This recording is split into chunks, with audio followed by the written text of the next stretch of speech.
As the investigation edged into yet another defining chapter, something subtle but powerful began to shift, not in the evidence itself, but in the way the case was being understood, because prolonged mysteries force everyone involved to confront uncomfortable realities about time, perception, and expectation. And inside the operational core of the inquiry, leaders were no longer simply asking what had been missed in the early hours, but how every subsequent action either strengthened or strained the path toward resolution, and in that reflective atmosphere, the question about securing the home,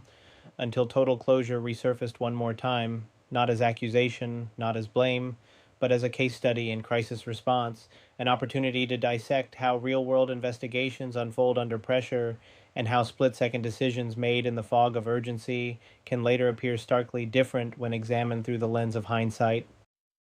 Within briefing rooms, large digital boards displayed interconnected timelines, movements, calls, digital signals, environmental conditions, each thread cross checked against the others with painstaking care. And by this stage, the House had been examined, re examined, and contextualized within a broader evidentiary ecosystem, meaning its role had transformed from isolated crime scene to one component of a larger matrix. And this transformation is critical to understand, because while the home symbolizes origin, the truth may lie partially elsewhere, in patterns of communication, in vehicle trajectories, in behavioral anomalies that only become visible when data sets are layered together. And this broader perspective illustrates why investigations cannot freeze in place indefinitely. They must evolve as new information surfaces, expanding outward, even as they continue to protect the integrity of the starting point.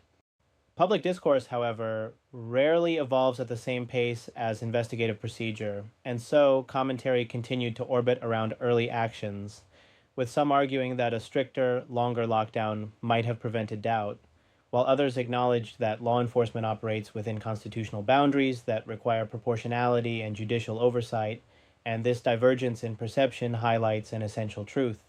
Effective investigations are not measured solely by optics, but by admissibility, sustainability, and long-term accountability, because any evidence gathered must withstand scrutiny not just in headlines, but in courtrooms, where standards are exacting and procedural missteps can unravel months of effort. Behind the scenes, forensic results returned in waves, some clarifying, others complicating the kind of mixed outcomes that demand intellectual resilience,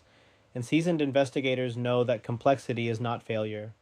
It is often a sign that the process is penetrating deeper layers of reality, and with each lab report, analysts recalibrated probability assessments, refining theories, discarding weaker paths, strengthening stronger ones, all while maintaining discipline neutrality because once emotion infiltrates analysis, objectivity erodes, and in high profile cases, objectivity is the bedrock upon which justice stands. Meanwhile, the human element remained ever present, a constant undercurrent reminding everyone that this was not merely an intellectual exercise, but a search for answers affecting real lives, and that dual awareness, analytical precision paired with human empathy, shaped every internal conversation, reinforcing the idea that securing a physical structure is only one expression of care, while the deeper expression lies in ensuring that every decision, every documented action is executed with integrity and thoroughness.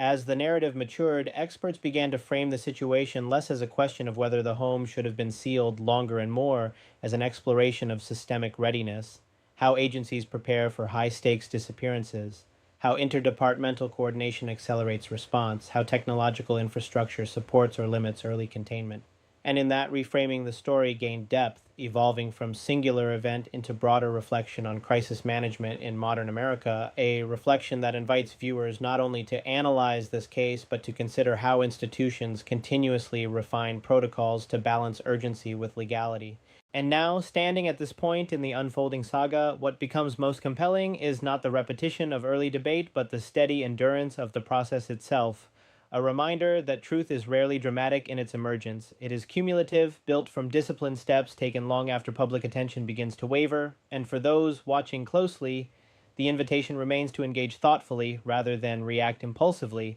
to recognize that real accountability is forged in patience, and to understand that while the image of a secured home may symbolize safety, the true safeguard of justice lies in unwavering commitment to method, evidence, and principled investigation until clarity finally replaces uncertainty.